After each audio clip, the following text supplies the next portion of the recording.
On vous souhaite la bienvenue à ériclatour.com. Ça faisait longtemps que les résidents du Vieux-Saint-Jean réclamaient ceci, l'arrivée d'une épicerie, une micro-épicerie au 226 de la rue Champlain. On en discute dans quelques instants. Ça fait quelques jours à peine que c'est ouvert. Mais d'abord, on vous parle d'une transaction dans le monde de l'industrie de l'événementiel. Megastage, que vous connaissez peut-être, entreprise méga, nouvelle entreprise avec des actionnaires d'ici, notamment Stéphane Vézina, qu'on reçoit à l'instant.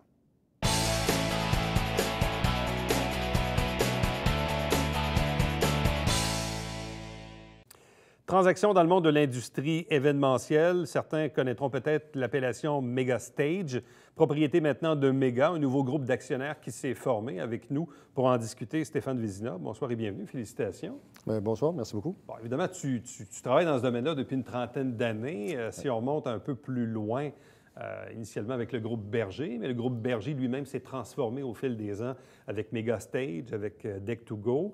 Tu as toujours travaillé un peu dans cet environnement-là. Explique-nous un peu le contexte de cette transaction-là. Qu'est-ce qui fait que toi et d'autres actionnaires, vous portez acquéreur, dans le fond, des actifs de location de Megastage?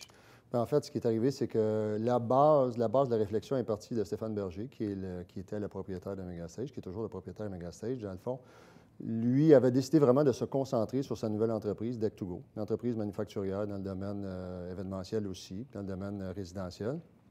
À partir de là, bien, la discussion a progressé jusqu'à ce que nous, on décide de s'impliquer un peu plus et de dire, bon, bien, on va s'embarquer, nous, dans ce projet-là, puis c'est ça. On va prendre en charge tout ce qui est équipement de location au niveau du service clé en main, tous ces projets-là au niveau de l'entreprise. Bon, qui sont les 4 autres actionnaires qui t'accompagnent dans cette aventure-là? Dans les actionnaires, il y a Benoît Langlois, Alexandre Robichaud, David Lucier et Jean-Philippe Provost. C'est des gens qui sont avec l'entreprise entre 6 et 18 ans, là, depuis 6 à 18 ans. Bon. Megastage, qu'est-ce que c'est comme entreprise? Megastage, c'était l'entité avant. C'est une entreprise de location d'équipement, de services. Donc, tout ce qui est scène mobile, gradins, échafaudage, tours, toutes les structures événementielles, dans le fond, qu'on voit, là, les tours de pont en aluminium, des choses comme ça, là, mais ça, c'est toutes des choses qu'on fait. Là. Bon. Et dans le fond, la nouvelle entité qui s'appelle tout simplement Méga, dans le fond, va gérer ses actifs de location. Est-ce que, également, au sein de l'entreprise Méga, il y a une forme de diversification de ce que vous faites? Bon, il y a la location de ces équipements-là, mais est-ce qu'il y a d'autres types d'activités également que vous entretenez?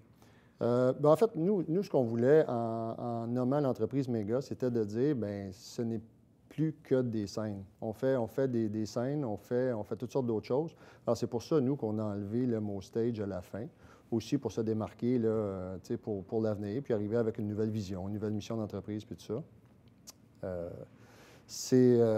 On s'en tient beaucoup. Je dirais que depuis 2-3 ans, il y a eu des achats. Il y a eu beaucoup d'achats, des achats d'entreprises en Ontario. Il y a toutes sortes de nouveaux produits qui se sont rajoutés, puis on veut être sûr que les gens comprennent bien qu'on fait un petit peu de tout ça aussi maintenant.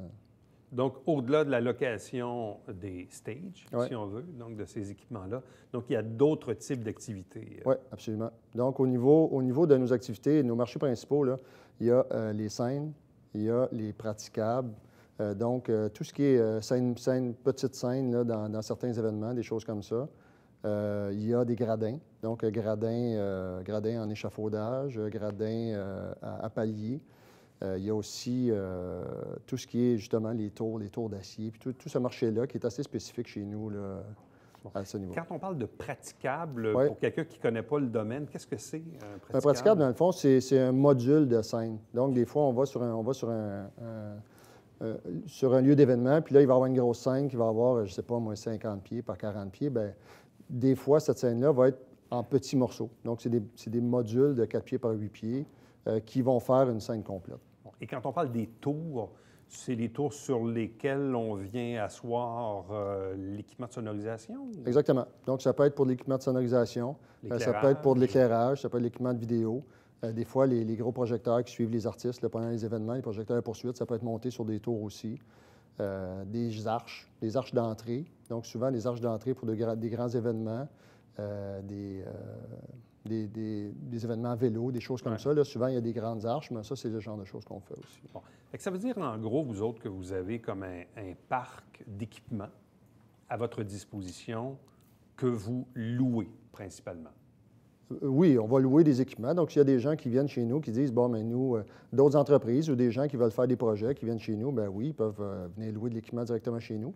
On fait aussi du service. Donc, on va arriver sur un événement, puis nous, on va arriver avec nos travailleurs, nos collaborateurs, pour être capable de monter ce que les gens ont besoin.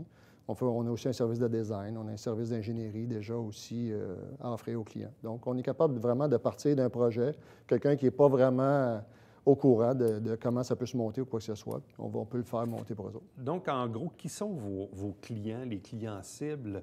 C'est des promoteurs, c'est des dirigeants d'événements, de festivals. C'est qui le client cible chez vous?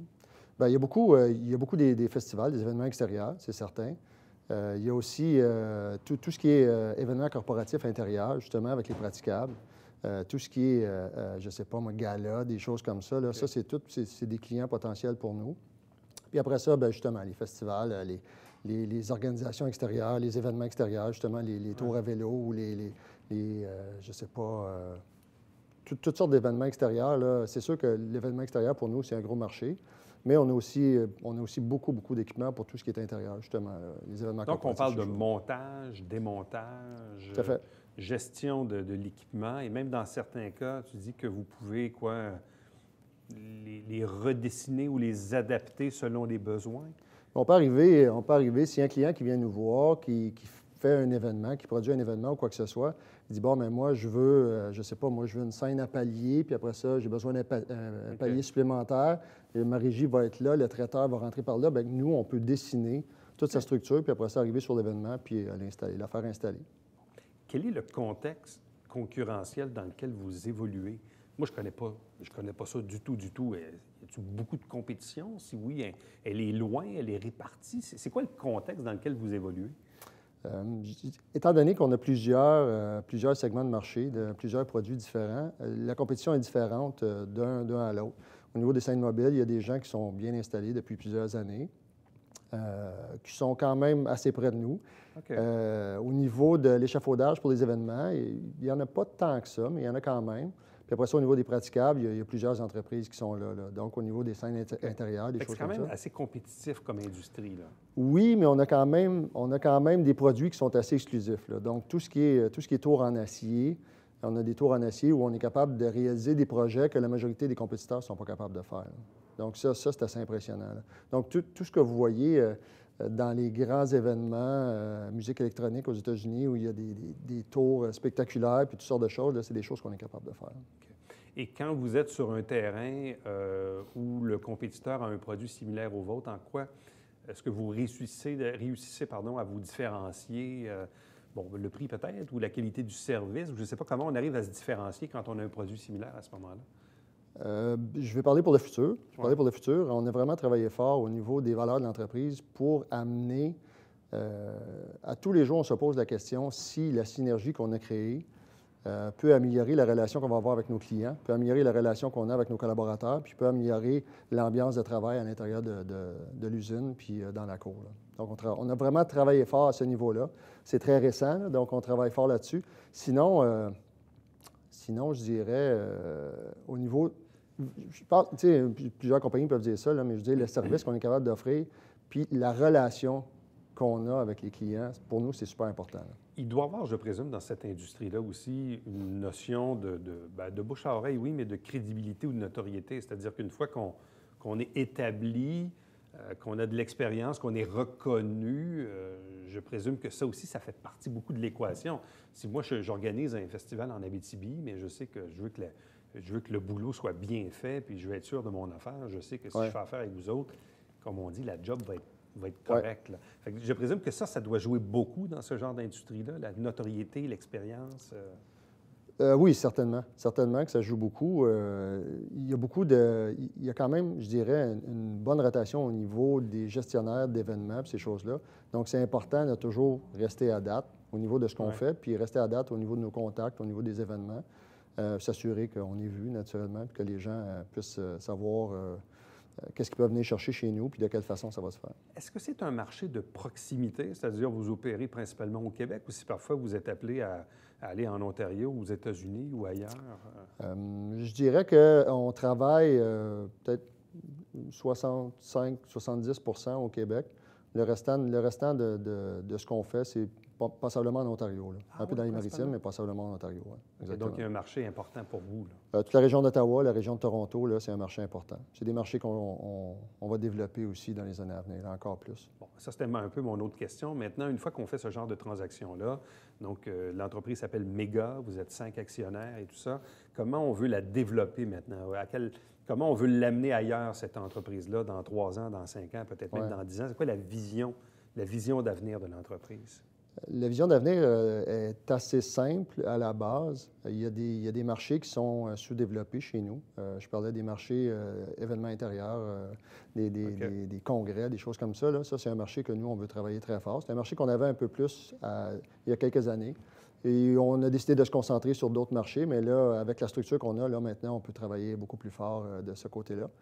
Et tout ce qui est marché ontarien, là, au niveau, surtout la région de Toronto, là, où on va développer beaucoup plus, c'est certain. Bon.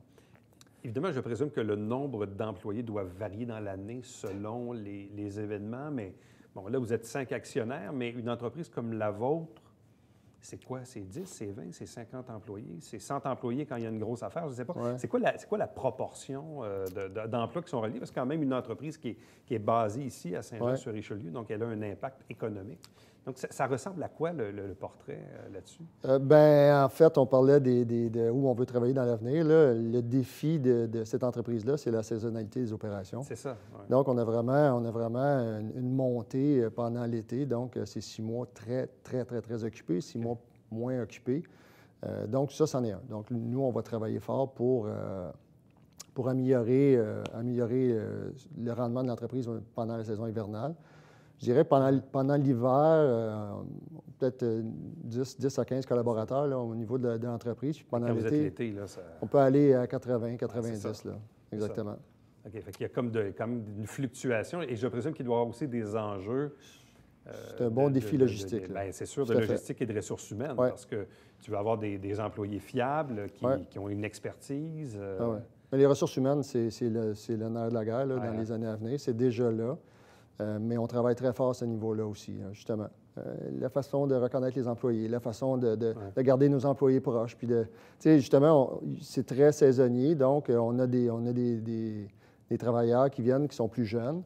On sait qu'ils vont arriver au mois de juin, qu'ils vont repartir au mois de septembre, mais ce qu'on aimerait, c'est que l'année d'après, ils puissent dire, bon, mais j'ai un travail d'été, je sais déjà régler. T'sais.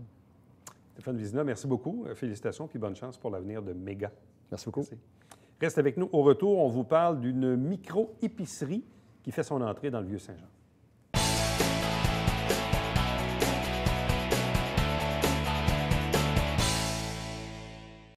Mesdames et messieurs, bonjour et bienvenue à la Justice entre nous. Mon nom est Sébastien.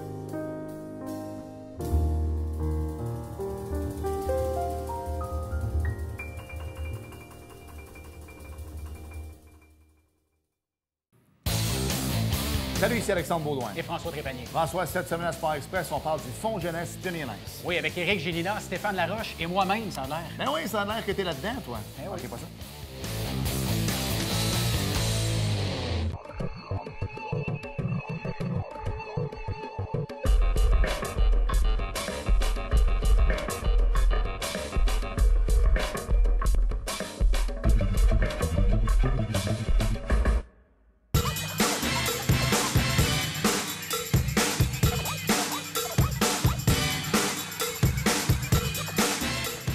Dimanche, 9h30, Télé Bingo, on vous attend.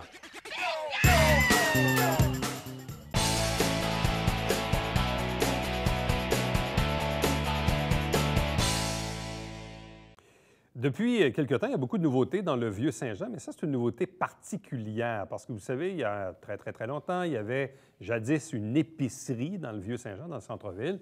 Ça a fermé, ça a quitté tout ça. Et là, on arrive aujourd'hui avec une micro-épicerie au 226 de la rue Champlain, dans le Vieux-Saint-Jean, qui s'appelle l'épicerie Les Petites Bonnevilles. 2 invités pour en parler. D'abord, Xavier Burini. Bonsoir. Bonsoir. Accompagné de Karine Bonneville. Bonsoir et bienvenue. Bonsoir.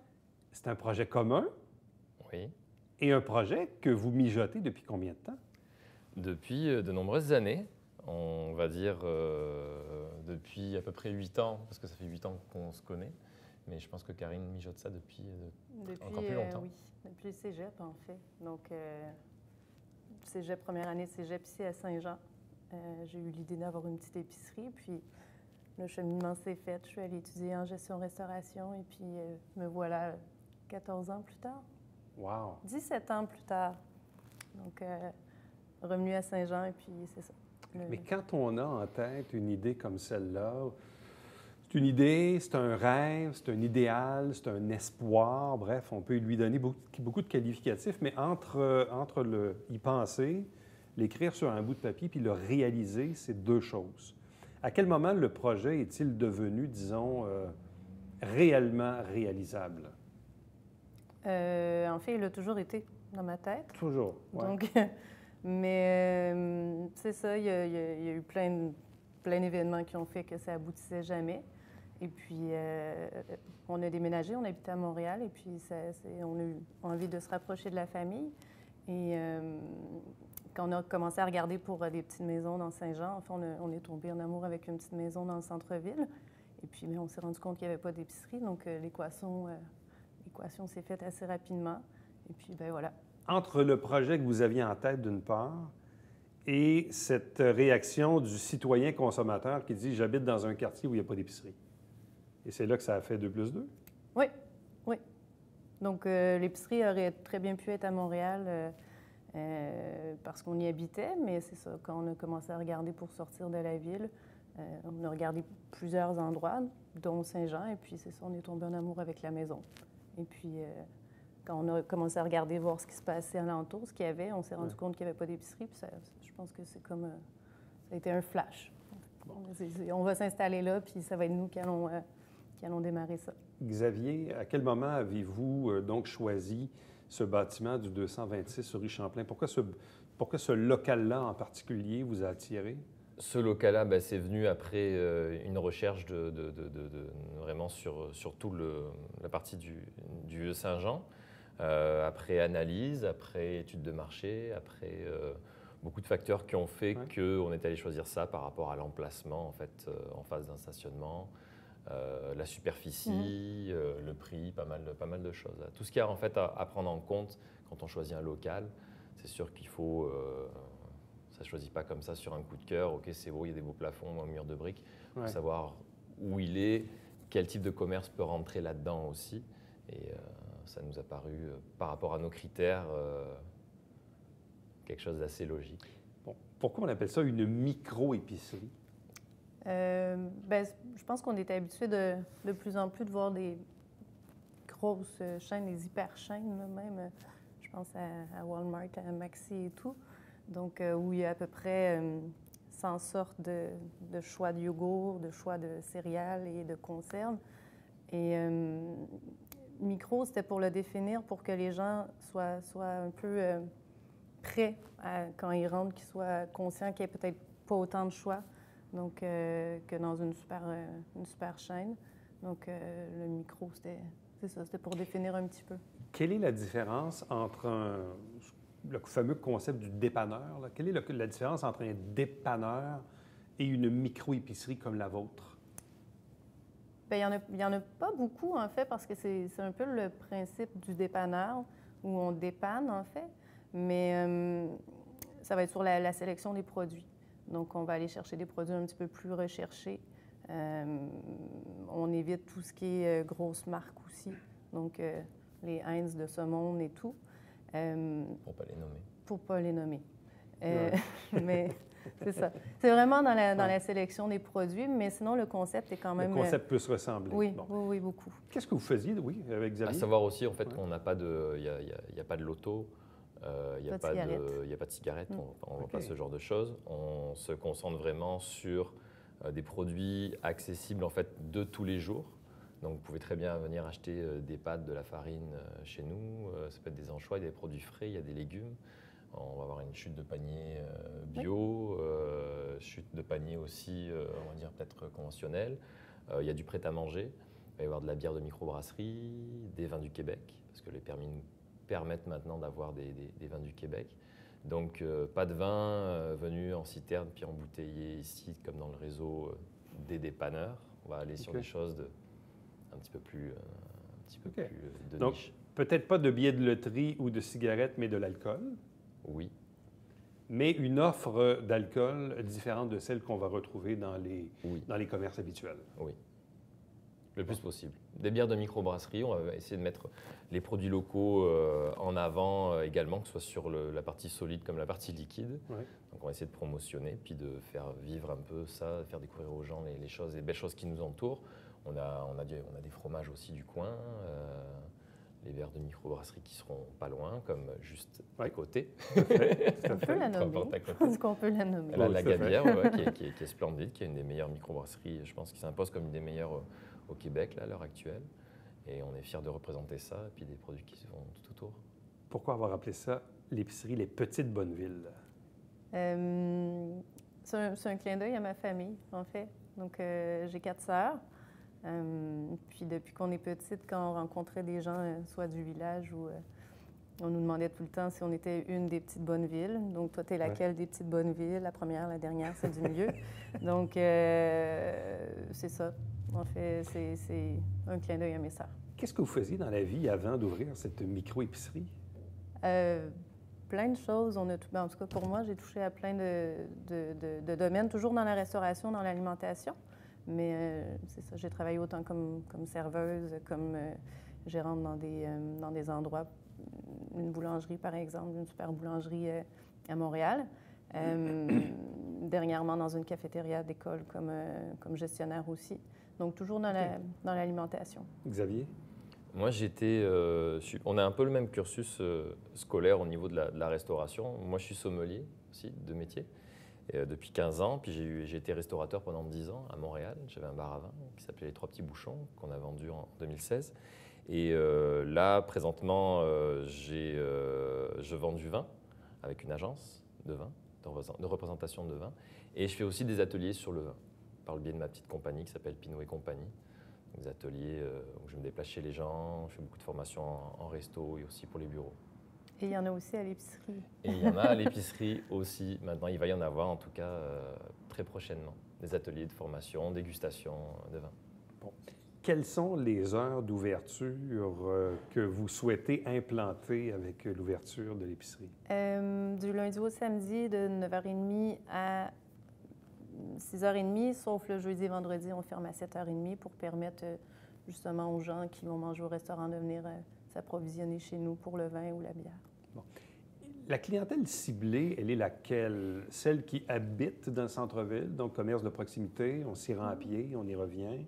Est-ce que vous souhaitez également que je dirais pas les touristes, mais disons les visiteurs, moi j'habite un peu plus loin, donc il arrive que je stationne la bagnole puis je me promène dans le centre-ville à pied. Donc, c'est quoi la clientèle cible que vous désirez? C'est tout ça, en fait, les travailleurs, les habitants, le tourisme aussi, parce qu'on a des produits un petit peu plus nichés, si on peut dire. Donc, ça peut très bien être pas devenir une boutique à cadeaux, mais c'est ça, les gens peuvent venir puis acheter pour offrir un cadeau, par exemple, à des autres.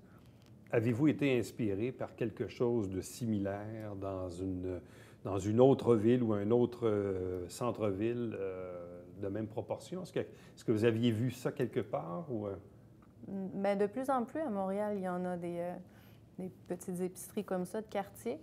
Donc, c'est vraiment rendu assez populaire. Donc, c'est ça. C'est pas forcément été inspiré par ces endroits-là, mais le concept ressemble beaucoup, là. Bon. Et c'est quoi le défi de travailler avec madame? Parce que là, quand on est un couple dans la vie, c'est une chose, mais quand on travaille ensemble, la question vaut pour les deux, là, mais... On a déjà expérimenté ça parce qu'on a travaillé pendant 2 ans déjà ensemble. Donc, il a déjà été mon boss. Ouais. Ça a bien été? Ça a bien été. Ça a C'était un bien bon été. patron? Oui. Oui. Là, est-ce que les rôles sont inversés maintenant? Un peu. Un petit peu, ouais. Il Donc, l'apprend ce soir, non? Non. Non, il le sait. Non, je le sais.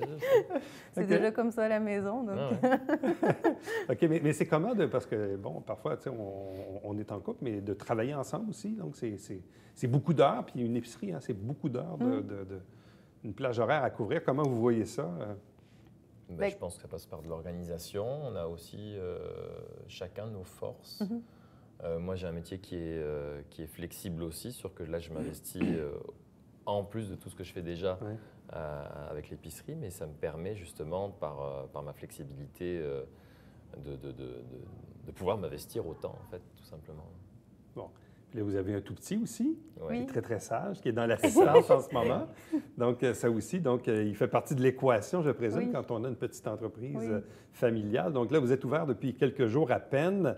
Là, comment ça se passe quand on est au début, là, quand on place les trucs, quand on aménage l'espace?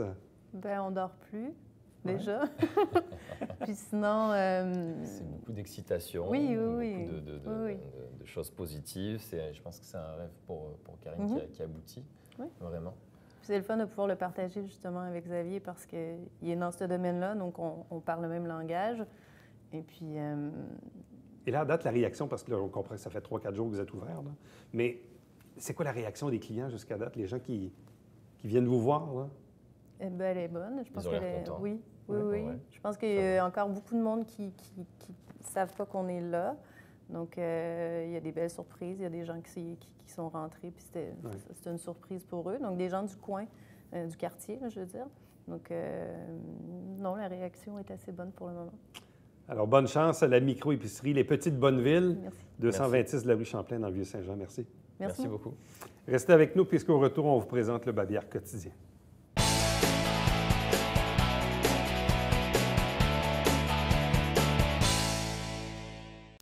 C'est déjà le moment de parler golf, le 7 juin, pour vous inscrire à ce tournoi au profit de la Fondation du Cégep de Saint-Jean.